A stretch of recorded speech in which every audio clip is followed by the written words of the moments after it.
In his autobiography, Long Walk to Freedom, Nelson Mandela, the former president of South Africa, recalls the day in 1990 when he was finally released after 27 years in prison for his anti-apartheid activism.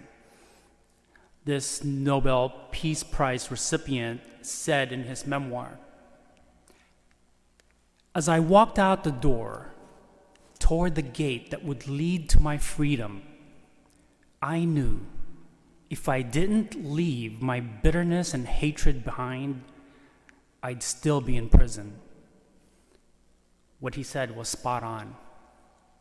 Because when we refuse to forgive others, when we hang on to bitterness and hatred, we are only imprisoning ourselves and causing our own torment. Nelson Mandela knew that despite the hardship and the suffering he endured being in a physical prison, the worst prison of all is still the prison of an unforgiving heart. In our reading from Acts of the Apostles, Luke tells the story of the deacon Stephen, the very first Christian to die for the faith. Stephen's final words before dying are a prayer of forgiveness for his executioners. As they were stoning him to death, he called out, "Lord Jesus, receive my spirit." Then falling to his knees, he cried out in a very loud voice, "Lord, do not hold this sin against them." For Luke, the very heart of the gospel is forgiveness. Forgiveness means to be reconciled to God by being reconciled with one another. Forgiveness is the grace that rolls away that heavy stone and releases us from our tombs of bitterness and hatred. My dear friends, we cannot afford to live our Christian lives constantly and obsessively imagining ways to punish those people who have wronged us. We're only punishing ourselves when we do that.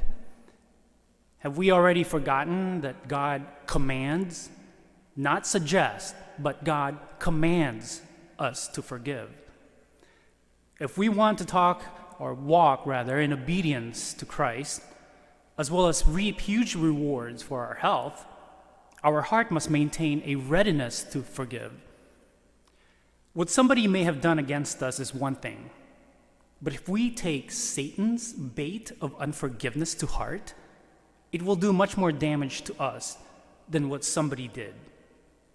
The devil just craves for us to hold on to vitriolic resentment because he knows very well that it's a poison to our soul.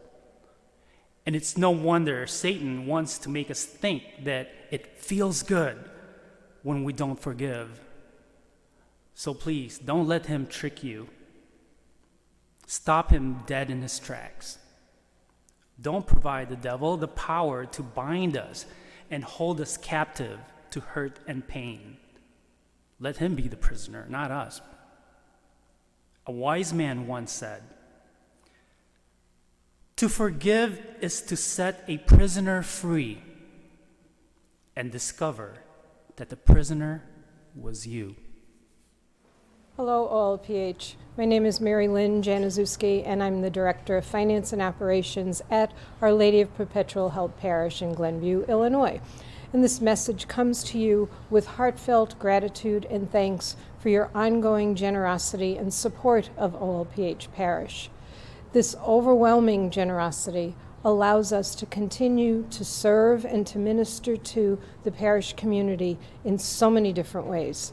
So thank you, OLPH, for all you do. You are much appreciated.